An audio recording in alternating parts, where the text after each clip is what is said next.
బ్రహ్మనాయుడు గారు, మీకు బాగున్నారా? 99 వీక్షకులుగా అలాగే ప్యానల్ సభ్యులందరూ కూడా నమస్కారం. అందరికి అడ్వాన్స్డ్ దసరా శుభాకాంక్షలు. Thank you and wish you the same Chinnapreddy గారు.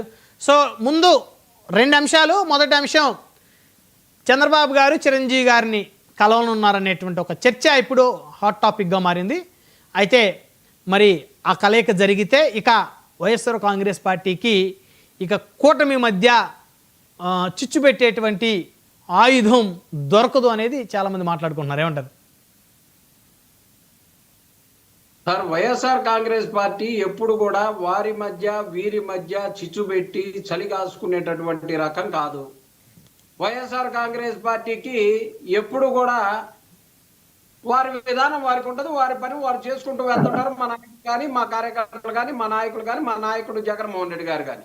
అంతేగాని చంద్రబాబు నాయుడు గారు, పవన్ కళ్యాణ్ గారు ఎప్పుడు విడిపోతారా అని గుడ్లప్పగించి మేము కాపలా కాసుకొని చూసినట్టుగా, లేకపోతే చిరంజీవి గారిని మాకొకటే చిరంజీవి గారిని అవమానించారు అన్నటువంటి విషయాన్ని పవన్ కళ్యాణ్ గారు రాష్ట్రమంతా నియోజకవర్గాల వారీగా తిరిగి మా అన్నని అవమానపరిచారు, మెగా చిరంజీవిని అవమానపరిచారు, అలా అలా అలా దండం పెట్టించారు అని చెప్పేసి బస్సు ఎక్కిన బస్సు దిగిన బస్సు దిక్కుండా చెప్పినటువంటి పరిస్థితి.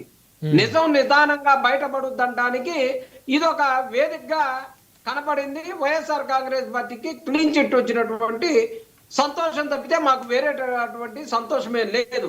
ఎందుకంటే జగన్మోహన్ రెడ్డి గారు ఈ రాష్ట్రంలో చిరంజీవి గారిని అభిమానించినంతగా, చిరంజీవి గారిని ప్రేమించినంతగా, చిరంజీవి గారిని ఇంటికి ఆహ్వానించి సాదరంగా స్వాగతం పలికినంతగా ఎవరిని కూడా ఆహ్వానించినటువంటి పరిస్థితి లేదు. అది కూడా కోవిడ్ సమయంలో. ఎందుకు లేదు? మంచు విష్ణు గారిని పిలవలేదా, ఆహ్వానించలేదండి? మీరు మరీ చెప్తారు అసలు చిరంజీవి గారిని తప్పితే ఎవరిని ఇంటికి పిలవలేదని. సార్ నేను అనేది అది కాదు. చిరంజీవి గారిని కరోనా సమయంలో అన్నా. కరోనా సమయంలో ప్రపంచమే ఉలిక్కి పడుతున్నటువంటి రోజుల్లో కూడా చిరంజీవి గారిని సొంత కుటుంబ సభ్యుల్లాగా పిలిచి వారి కుటుంబ సభ్యులు దగ్గరుండి కొసరి వడ్డించి అభిమానాన్ని చాటుకున్నప్పటికి కూడా ఎన్ని అబండాలు వేయాలో అన్ని అబండాలు వేసి పవన్ కళ్యాణ్ గారు చేసినటువంటి పరిస్థితి. ఈ రోజు ఏమైందంటే బాలకృష్ణ గారు వాళ్ళ అన్నగారిని అన్నందుకు బాధ కాదు.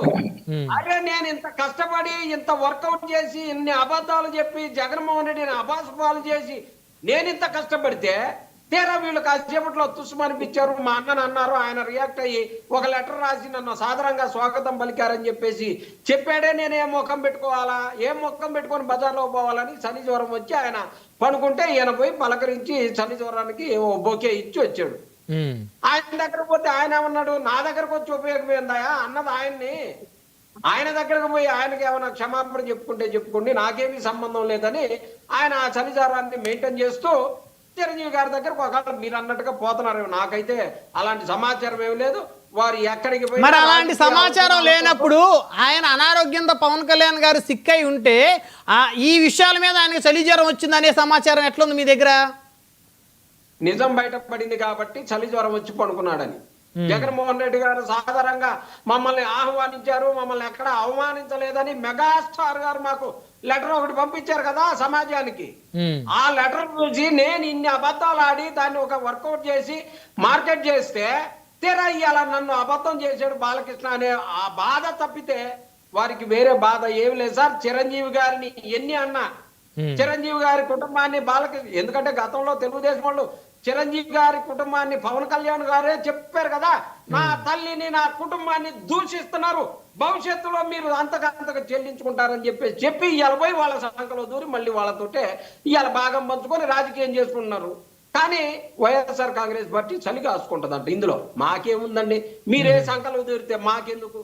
మాకు కావాల్సింది ఒకటే, మాకు రావాల్సినటువంటి క్లీన్ చిట్ ఈ రోజు అవకాశం వచ్చింది. ఆ నిజం నిదానంగా బయటపడింది. ఈ రోజు క్లీన్ చిట్ వచ్చింది. అంతకు మించి మాకు వేరే ఆనందం లేదు ఇందులో. వారు ఎలా ఉన్నా వారు ఇచ్చినటువంటి హామీల మీద దృష్టి పెట్టి 17 మెడికల్ కాలేజీలకు సంబంధించి పీపీపీగా ఎలా ఇస్తావని నీకు చలిజ్వరం వచ్చినట్టయితే ఈ రాష్ట్రం మొత్తం నీ వెనకాల ఉండేది. రాష్ట్రం మొత్తం ఒకళ్ళ వెనకాల నువ్వు ఉండటం కాదు, ఈ రాష్ట్రం మొత్తం నీ వెనకాల ఉండేది. కానీ అందుకు రాలేదే చలిజ్వరం. ఓకే, మళ్ళీ మాట్లాడుతున్నారు కిరణ్ రాయల్ గారు. సో జనసేన సీనియర్ నేత తిరుపతి ఇన్ఛార్జి కిరణ్ గారు గుడ్ ఈవినింగ్ అండి. సార్ గుడ్ ఈవినింగ్, నమస్తే బ్రహ్మానంద